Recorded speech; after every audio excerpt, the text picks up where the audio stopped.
মাত্র 10 দিনে ফেনজির প্রথম আউটলেট তৈরির চ্যালেঞ্জের আজকে দ্বিতীয় দিন, কিন্তু দ্বিতীয় দিন যে আমাদের এভাবে নষ্ট হবে আমরা ভাবতেই পারিনি। আসসালামু আলাইকুম, আমি অর্ক। দ্বিতীয় দিনে কথা ছিল আমাদের বোর্ড মিস্ত্রির আসার, কিন্তু কষ্টের বিষয় বোর্ড মিস্ত্রি সেদিন আসেনি।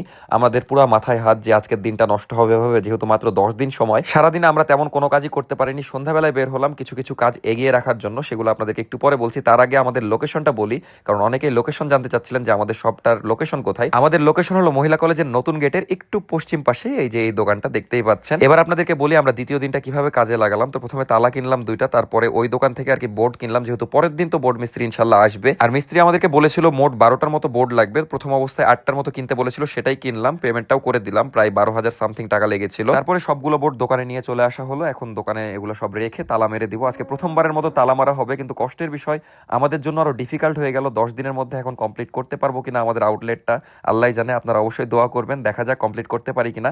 তারপরে প্রথমবারের মতো আমাদের দোকানে তালা মারা হয়ে গেল। তারপরে ওখান থেকে সোজা চলে আসলাম রায়ান্সে আমাদের কিছু জিনিস অর্ডার দেওয়া ছিল, সেগুলাই আজকে নিব। আর যেই প্রোডাক্টগুলো অর্ডার দেওয়া ছিল সেগুলো আমাদের ফেনজির আউটলেটের বিলিং এর জন্য, আর বিলিং এর সব দায়িত্ব নাবিলের। কি কি অর্ডার দেওয়া হয়েছিল সেটা আপনাদেরকে বলি। এই যে দেখতে পাচ্ছেন একটা প্রিন্টার অর্ডার দেওয়া হয়েছিল, আরো কিছু জিনিস অর্ডার দেওয়া হয়েছিল। আর নাবিলকে দায়িত্ব দেওয়ার একটা বিশেষ কারণ আছে, খরচ বাঁচানোর জন্য। অন্য জায়গা থেকে নিলে আমাদের প্রায় 20-30 হাজার টাকা খরচ হতো, সেটা আমরা অনেক কম খরচে করার চেষ্টা করছি। আপনারা যদি আমাদের খরচটা জানতে চান সেটা কমেন্ট করেন, আমরা অন্য ভিডিওতে জানিয়ে দিব। আর এই যে একটা মূল্যবান জিনিস বারকোড স্ক্যানার, এটা অর্ডার দেওয়া হয়েছিল। যাই হোক, তারপরে এখানেও পেমেন্টটা করে দিলাম। এখানে মেবি বিল হয়েছিল প্রায় 10-12 হাজার টাকার মতো। তারপরে ওখান থেকে গেছিলাম আমাদের ফেনজির সাইনবোর্ড বানাতে দিতে। সাইনবোর্ডটা বিশাল বড় হবে, যখন রেডি হবে তখন তো দেখতেই পারবেন। তারপরে বাসায় চলে আসলাম। বাসায় এসে সব হিসাবে বসে গেছিলাম আমি, যে আজকের দিনে কত টাকা খরচ হলো। নাবিল সফটওয়্যারের কাজ করছিল, কারণ বিলিং এর দায়িত্ব সব ওর, আবার টেস্ট করবে। এই ছিল আমাদের ডে 2। ভালো থাকবেন সবাই, দেখা হচ্ছে ডে 3-তে। আর দোয়া করবেন সবাই আমরা যেন 10 দিনের মধ্যে আমাদের ফেনজির প্রথম আউটলেট কমপ্লিট করতে পারি।